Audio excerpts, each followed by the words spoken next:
Bonjour à tous. Aujourd'hui, nous allons nous intéresser à l'azote.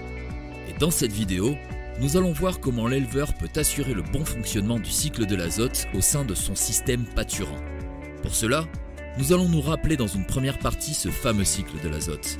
Puis, nous nous focaliserons sur les mécanismes de fixation de l'azote atmosphérique par les légumineuses de nos prairies. Et enfin, nous verrons l'importance de la gestion du pâturage pour maximiser son autonomie azotée. Mais avant tout, pourquoi autant d'intérêt pour l'azote?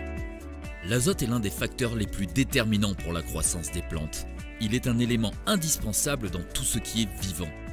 En effet, c'est l'un des principaux composants des acides aminés, des protéines et du support génétique.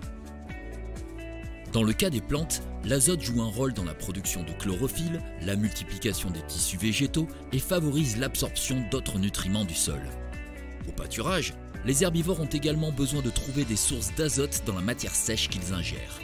La qualité du fourrage est donc primordiale pour assurer le bon fonctionnement de leur métabolisme et pour atteindre des performances adéquates en élevage. Atteindre une autonomie azotée, ou du moins l'améliorer, est possible en système herbager. Alors comment assurer le bon fonctionnement azoté des écosystèmes prairiaux? Si vous le voulez bien, commençons par nous rappeler le fonctionnement du cycle de l'azote. L'azote est très abondant dans l'environnement, puisqu'il constitue 78% de l'air sous forme gazeuse N2. Mais c'est en le puisant dans le sol, par leur système racinaire et sous forme minérale, que les plantes ont accès à l'azote, c'est-à-dire sous forme de nitrate NO3 négatif, voire d'ammonium NH4 positif. Alors, d'où vient cet azote assimilable? Dans l'écosystème prairial, il provient de trois principaux facteurs: de la fertilisation apportée au sol, que ce soit sous forme organique ou minérale, de la fixation de l'azote atmosphérique par certaines bactéries, nous y reviendrons plus tard, de la complémentation protéique apportée aux animaux. Pour qu'elles puissent arriver dans le sol et soient directement assimilables par les plantes, ces différentes formes d'azote subissent des transformations successives que nous détaillerons plus tard.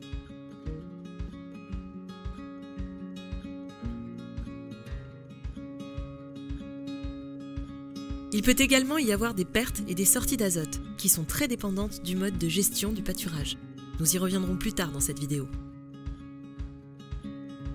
Abordons maintenant un point clé. En système herbager, l'écosystème peut être autonome en azote grâce aux légumineuses. En effet, cette famille de plantes qui regroupe plus de 20 000 espèces, comme par exemple les trèfles, la luzerne ou encore le lotier, a la capacité d'établir une symbiose, c'est-à-dire d'établir une relation gagnant-gagnant entre elles et des bactéries. Ces bactéries, appelées rhizobium, vivent dans le sol, mais suite à un échange de signaux moléculaires, elles peuvent également venir se fixer à l'intérieur des racines de la plante, dans une nodosité. Ces bactéries sont capables de fixer l'azote contenu dans l'air et le restituer à la plante sous forme d'ammoniac, donc directement utilisable par la plante. En échange, la légumineuse produit des molécules carbonées grâce à la photosynthèse et en fournit une partie aux bactéries qui en sont dépendantes. Cependant, la fixation de l'azote est dépendante des conditions d'un sol qui doit être sain et nécessitant une bonne porosité pour favoriser la circulation de l'oxygène. On peut ainsi retrouver des nodosités jusqu'à 50 à 60 cm de profondeur. Pour la plupart des rhizobiums, un sol chaud est nécessaire pour le bon fonctionnement des bactéries. Mais le ratio de fixation symbiotique diminue en cas de stress hydrique.